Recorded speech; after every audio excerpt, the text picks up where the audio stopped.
When you hear the term serial killer, what's the first name that pops up in your head? Is it Ted Bundy? Well, we wouldn't be surprised if it was. It makes complete sense since he's the archetypal serial killer, an intelligent, average man who could easily blend into crowds and manipulate people with his charming personality and dashing looks. American serial killer and rapist Theodore Robert Bundy was born on November 24, 1946, into a broken home. He had a difficult childhood marked by a strained relationship with his stepfather and frequent bullying. Later in life, though, his social skills and intelligence improved drastically, and he was able to enjoy a successful and relatively normal college experience. Behind the scenes, however, he sexually assaulted and killed scores of young women in Oregon, Washington, Utah, Colorado, and Florida between 1974 and 1978. Even though he confessed to 30 murders, besides other crimes like kidnappings, rapes, and necrophilia, many believe that he was actually responsible for a lot more. Bundy was captured and managed to escape several times before he was executed by electric chair in 1989 for the murder of 2 female college students. Despite the despicable nature of his crimes, Bundy became something of a celebrity in the media and among people. During his trial, his intelligence and charm drew public attention, specifically from women who became obsessed with him and his story. His case also inspired, and continues to inspire, a series of novels, films, and television shows, many of which turned him into a romantic figure for women to lust after. Bundy's childhood and early life. Bundy was born in the Elizabeth Lund Home for Unwed Mothers in Burlington, Vermont, to Eleanor Lucy Cowell. Lucy was unsure of who Ted's father was, so to hide his illegitimacy, his grandparents adopted him and raised him. He grew up believing his grandparents were his parents. But what's more messed up is that he also grew up believing that his mother was his sister. Ted's grandfather would regularly beat him and his mother. So at the age of 4, Louise moved him to Tacoma, Washington, where she met a man named Johnny Culpepper Bundy, who she would eventually marry.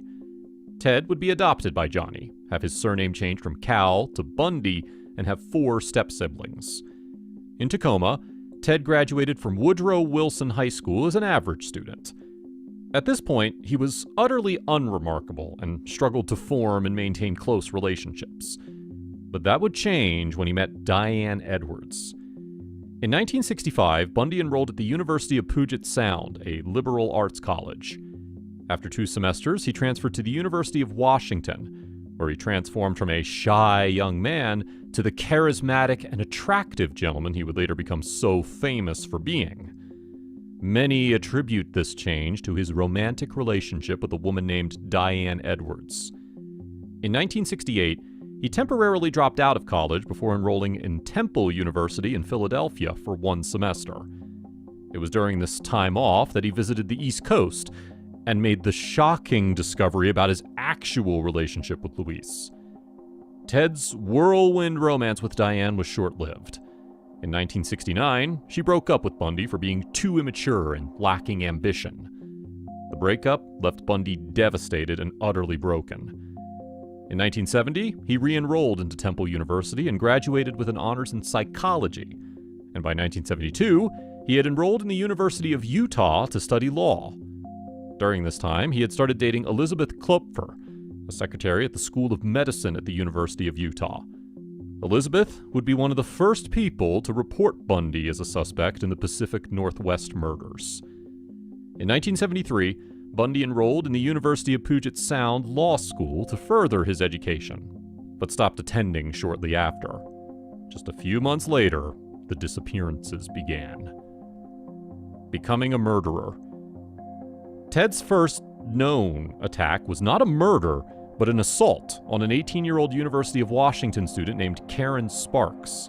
Bundy broke into her home and bludgeoned her with a metal rod from her bed frame, then proceeded to sexually assault her with the same rod while she was unconscious.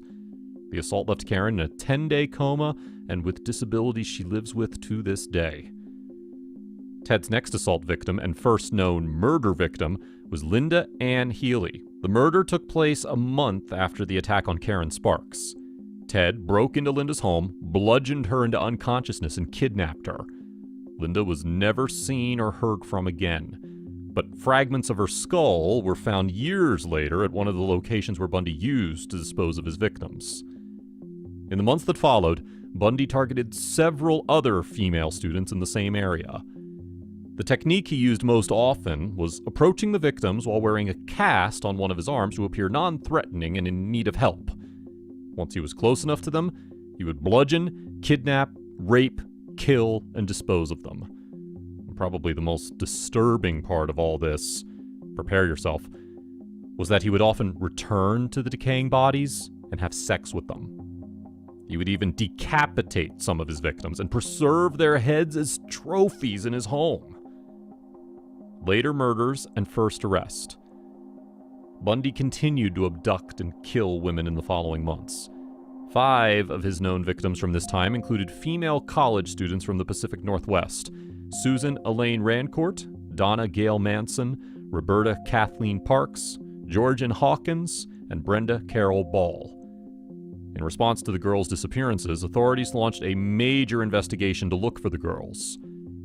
At the time of the investigation, Bundy was working at the Washington State Department of Emergency Services, one of the agencies that were looking for the missing girls. It was here that he met Carol Ann Boone, a woman he would be in an on and off again relationship with over the next few years. Over time, Bundy got a little careless covering his tracks, and witnesses started to come forward with descriptions that matched him and his car. At this point, Bundy moved to Salt Lake City, where he continued raping and murdering young women. Some of these included a hitchhiker in Idaho and 4 young girls in Utah. Klepfer, one of Bundy's exes, contacted authorities once again to let them know of her suspicions, adding to the rising pile of evidence against Bundy.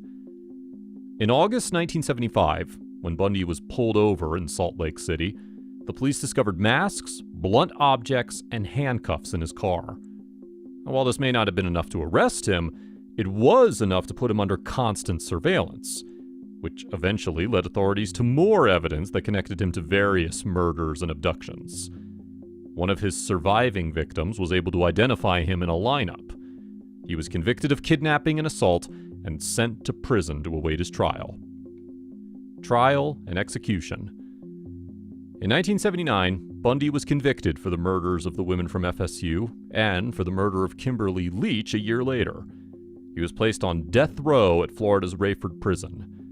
During his imprisonment, he conceived a child with Carol Ann Boone, who he had married while on trial. His final execution by electric chair took place on January 24, 1989. A crowd of hundreds of people gathered outside the courthouse to celebrate, while others watched from their television screens. Well, that's all we have for you guys today. Do you think the recent obsession with serial killers like Ted Bundy is something we need to be concerned about? Well, let us know all your thoughts in the comments below. If you like this video, be sure to give it a thumbs up and subscribe for more. See you next time. Bye.